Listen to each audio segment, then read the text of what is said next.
He's a well-known activist, artist, and a friend to many of us and you. And we are very delighted that you were able to join us this evening. On behalf of the CEO of Iziko Museums of South Africa, I welcome you to the South African National Gallery. I met with few of you before I came forward to the podium, and people were already talking about this exhibition. They were already talking about the pictures, the photographs that they were seeing, memories and moments in time. And that's the purpose of us engaging in such debates and engagements. And we hope this exhibition will continue to generate interest and debate. And it is against this background that I would like to welcome first you to this event and to call forward Omar Badsha to give a keynote address. Imran?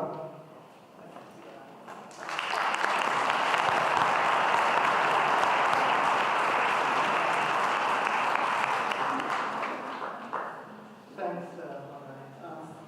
If I know so many people were going to come to this talk, such an intimidating collection of people, I bought a larger telephone to read my fragmentary speech on.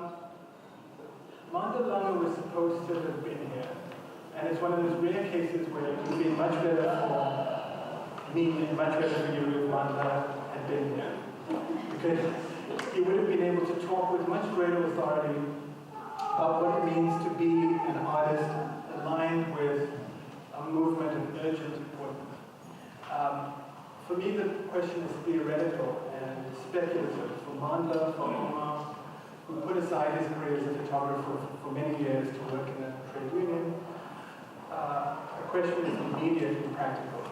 What is the connection between taking photographs and working for justice when the circumstances are immediate? I'm a writer, so I naturally try not to look at photographs, but rather at the texts, poems, and other ideas that Omar has cited himself to do with this exhibition. The first, of course, is the poem by Mafika Gwala that gave Omar his title, Seedtime. It's printed under the photograph Seedtime on the room on the left. It is Seedtime in Soweto. What went round has come round. This time, the plants will grow and bear fruit to raise up more seed. There will be a refreshing persistence of the winds, because this time there will be no more lullabies. I don't know if that's a poem against other poems or simply a poem against meters, but there's an assertiveness and willingness to take on the necessity of destruction in that poem that I think you also find in Omar's photographs. They're about construction, about observation, but also about insisting on what must be demolished and taken away, taken out of sight. The other quotation I was interested in is, although Omar really been better, he hasn't been living with this exhibition as long as I have. I saw the book that Omar was preparing, which is the core of this exhibition in 2007. The subtitle of that is Rituals and Graven Images. And I wondered why Omar was calling his photographs graven images. Of course, we know that the second commandment tells you, thou shalt not make unto thee any graven images. In heaven, or any likeness of anything that is in heaven above, or that is in the earth beneath, or in the water under the earth. That's usually read as a prohibition against any form of representation. And obviously, only very certain fundamentalist sects of Islam and Christianity have taken that seriously. In Sunni Islam, you're theoretically only allowed to have representations of children's toys and clothing. But Omar obviously sees in his own work a replacement for the ordinary graven image. But interestingly, more typically, the prohibition on graven images is seen as a prohibition on idolatry, which is also best expressed as worshipping statues, right? Which is why this is the perfect exhibition to have right now. Because photography is really the art form in our country that replaces statues. That is much more adapted to our society and history than statues. And it also replaces the short story in our culture. In a photograph, you can also have a statue's sense of volume or size or proportion. You can have the way that a statue monumentalizes a person, but the person who's monumentalized doesn't need to have owned a country or two, or donated millions of dollars or acquired gold mines. They can be somebody as simple as the washing woman who's monumentalized in Omar's photograph of that extraordinary blanket that she's washing outside her home, which you'll see in this room. Photography does have a certain sin of its own. The same way that the statue has a sin. The statue is the sin of fixity, right, and of pride. Right? Photography has its own sin, and its sin is usually seen as the gaze of the photographer. Right? Who is the photographer to look or to choose? But the transactions in Omar's paintings are carried out with much more grace and respect than that. Those of you who know Omar personally know that in individual life he's very happy to argue with almost everybody. His photographs are much less argumentative than the man himself. It's not that they're giving something to the people that they're about, it's that they're allowing the qualities of those people to bloom. Qualities like complexity, individuality, inwardness. Inside the frames of many of these photographs, you'll see those characteristics of individual human beings created for you. And I think I've been walking around today, but I've thought about many of these photographs for several years now. And you all have your own favorites, but some of them for me are the coolness of the man in the drug den in Durban, the pinball machine in the Market Street Cafe in this room. It's an extraordinary pinball machine. There's the woman sitting with a pram and a baby that she's taking care of, while behind her there's a white demonstrator. It's an extraordinary photograph. There's the bust of a man's head. What do you call it? A head bust.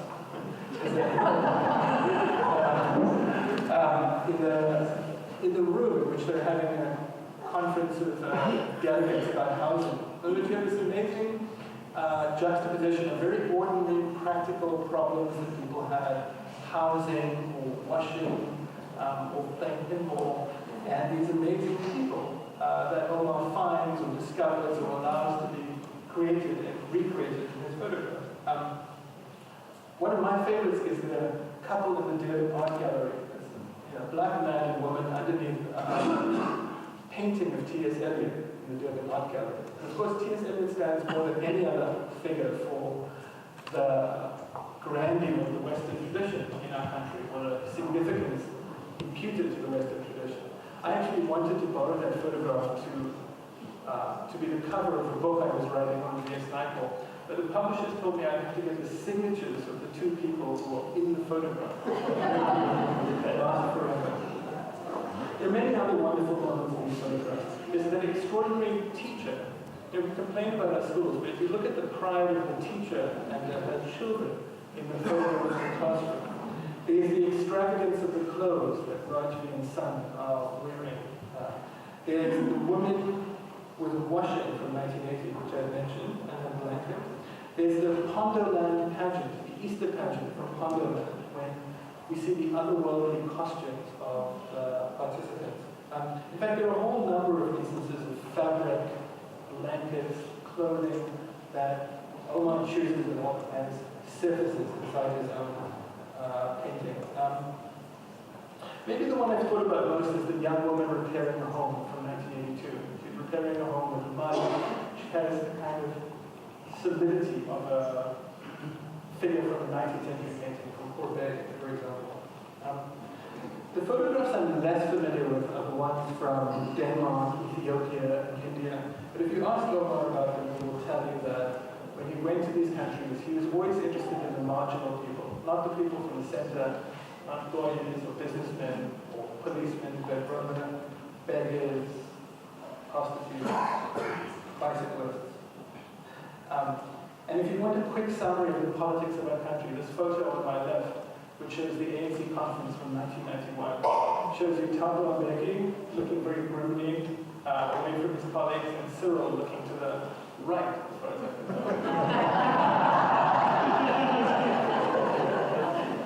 tell. Now, any kind of artwork is linked to a collectivity or solidarity or potential group of people. Any photograph asks, who will look at me, who will think about me, who will reproduce me, or remember me. Photographs, because they can be taken quickly, because they can be confused and taken at the same time as journalism, are capable of being taken under much less privileged circumstances than books can be written or paintings can be made. They're generally the quickest way to find out new solidarities. In South African art, there are only really two kinds of institutions which support art. There's political movements or parties, and there's the Anglo-American or maybe the European-American market. And if we think about our country's history in the 20th century, it's really a history of different forms of collectivity coming together and then dissipating. Right? Sometimes they're very positive forms of solidarity, such as the ones that Gandhi or Nelson Mandela tried to put together. Sometimes they're much more negative forms of solidarity, such as the xenophobic riots or the National Party. But none of those experiments have ever completely succeeded or completely failed. And if we would say something briefly about the fact that, in the Roads Must Fall campaign, the students asked for a curriculum that was much more centered around Africa. I'm not sure that's possible, but it is worth remembering that the first great political scientist was in Africa, a man called Ibn Khaldun in the 14th century. And he said, every political system follows the same course. People create solidarities, parties, movements, they take power from the outside, and then the very things that brought them into power disintegrate and lead them to fall apart, and let other solidarities and collectivities take their place in a great 4-generation-long cycle. I think it's at least possible that when we look at these photographs, we're seeing documents of a form of solidarity that we don't have with us anymore. Well, not possible, I think it's obvious. And I think that one of the things we're left with is individual moments of beauty and joy and ordinariness. Even though Omar's politics are entirely uncompromising, right? His photographs are compromised with humanity all the time. And I think that's one reason we have to take them so seriously and remember them in our own creative lives. I also have lists of just the extraordinary objects in Omar's photos, which I don't want to bore you with entirely, but if you imagine them, they're like the inventory of an entire life. Mounds of fruit, radio players, bottles of Coca-Cola and Sprite, squash rackets, comic books, boxing gloves, brain boxes, and that extraordinary pinball machine. And one thought about the way that sequences work. Scholars have realized that photographs and paintings are no longer designed to be taken individually, but to be seen in a sequence, right, along a wall, as a series. And these photographs ask us, in our minds, to compare young, black and white, worker and businessman, small businessman and policeman, and to create all those comparisons for ourselves as they structure the country and its history for us. Thank you. Thank you.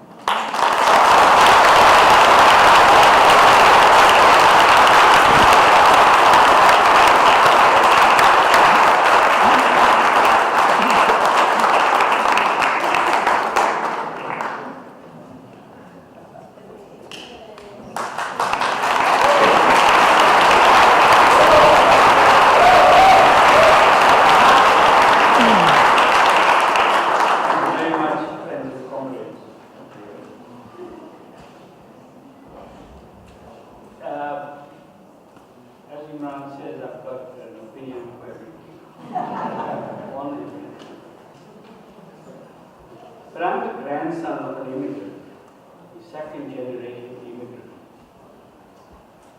I was 4 years old in February 14, 1949, when a single incident sparked an anti-Indian pogrom in Durban.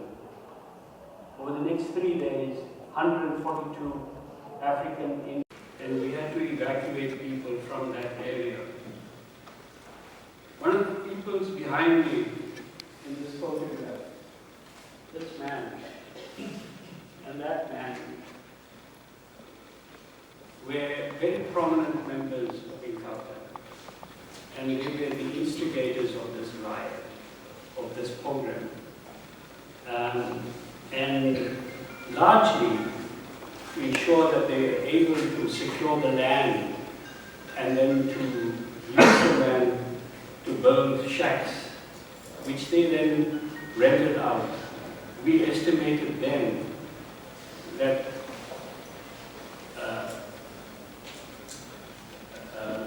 this man was a member of parliament for the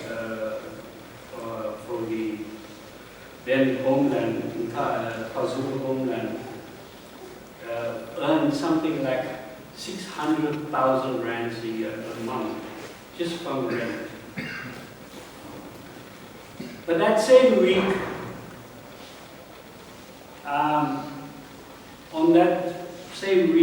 during the same week, I was at Phoenix Settlement when it started burning, and I was able to rescue that woman, Dorothy Nyambe, who had spent 15 years on Robben Island, in prison for MK activities.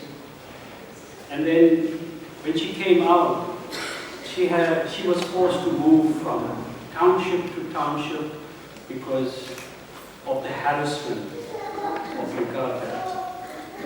And on that day, I was able to take Mama's Dorothy Nyambe and a young woman by the name of Sheila out of Phoenix Settlement. Because the mob wanted to kill her and accused her of being collaborating with the police.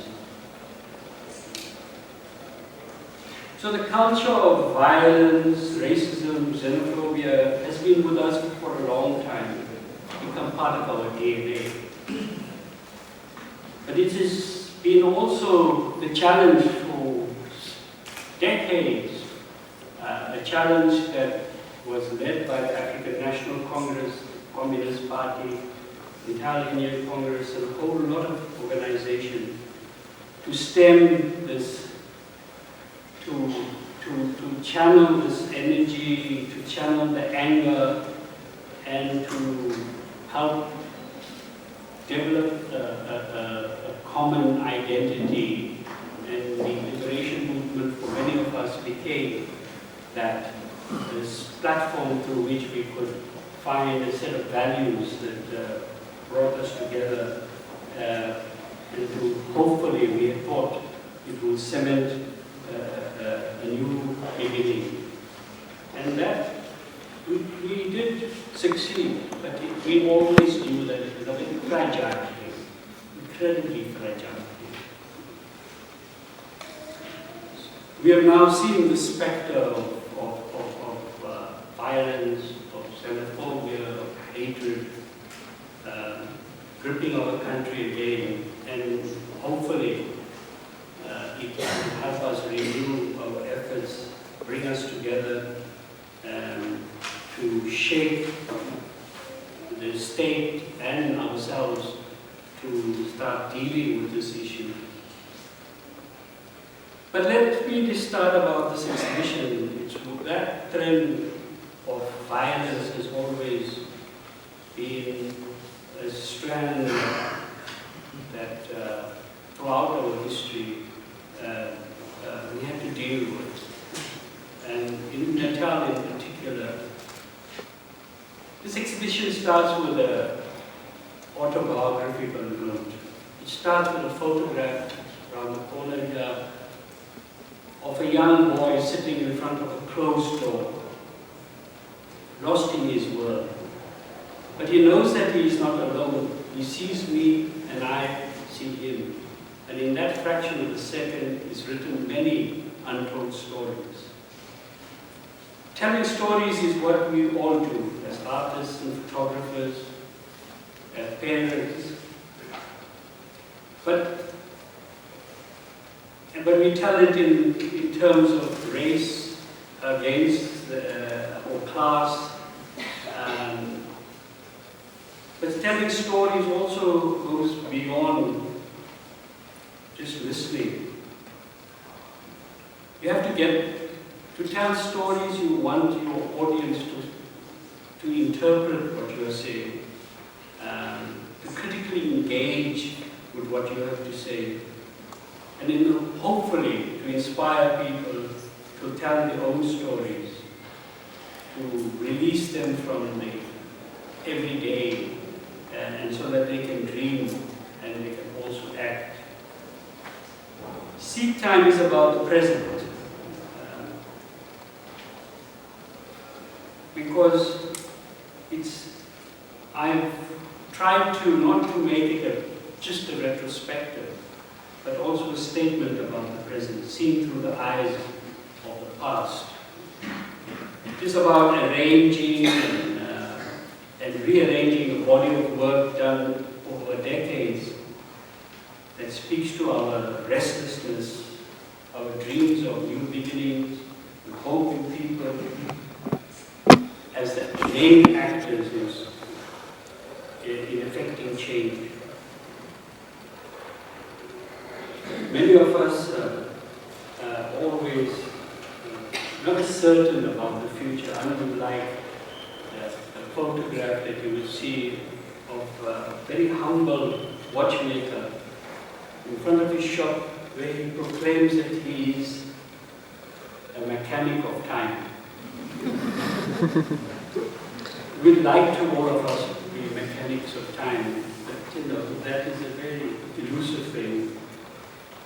Gandhi viewed the quest of understanding the human condition of time as a search for truth, and he ended up trying to embrace many truths, captured in the word love. My friend Mafika Gwala, in his poem No More Lullabies, had this to say about time, hope, and human agency, about the crime of apartheid, about the post-colonial, and the present. It is seed time in Soweto.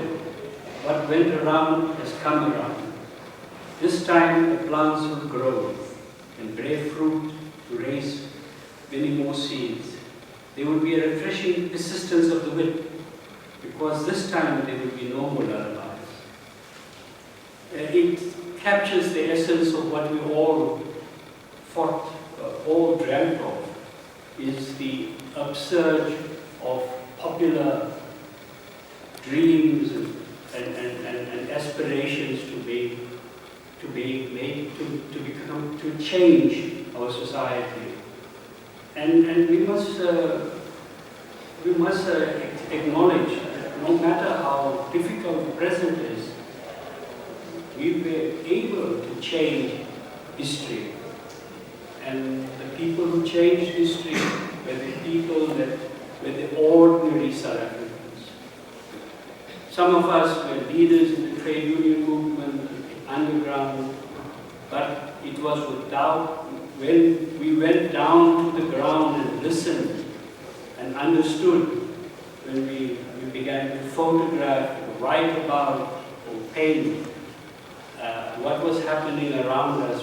When we began to listen to people, we then began to be able to connect with them, and then to inspire them to become not just the I, but to become the we, that change what is now South Africa. But it's a very fragile thing.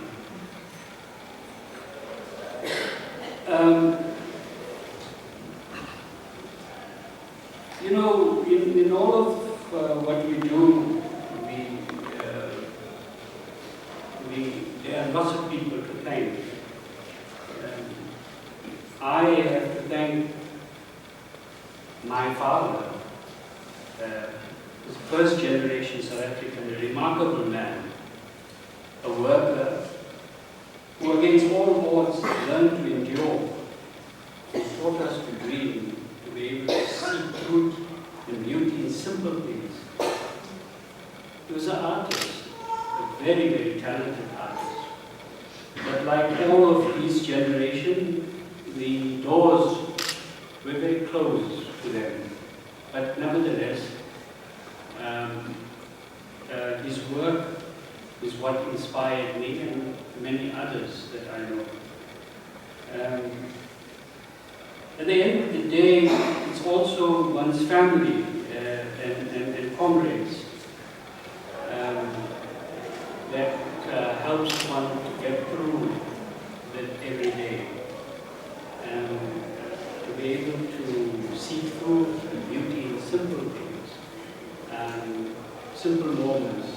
My mother, my wife, my children, my comrades, their lives and influence you would recognize in the work in this exhibition. Because it's about women, it's about children, it's about relationships. And it is about that make us different as South African artists. And in particular, those artists that came from a particular background, political background, in that we had to create a new language that broke the stereotype, broke all the South African tropes of race and class, and began to reflect a much more complex moment. A moment in which the person becomes the center of one's society, no matter how humble that person is. Because we, as black people in particular, in South African history and in our culture, always been represented as the other. And so just to be able to walk through the landscape, just to photograph people in itself became a revolutionary act. To be able to say to others that the very simple, the everyday is what you must, one must appreciate and respect. And so, as I say, we have to thank many people for helping me to understanding the world, helping me to understand that it's not just enough to interpret the world, but to start changing. So, thank you very much for all of you coming here. I must also thank Ongani, Omar, for the unstinted support for me and for allowing me to this opportunity to have this incredible venue. And also I must thank a team, very professional team of people who work here, who helped me put this exhibition together, put it up, and I have to endure all the F's and B's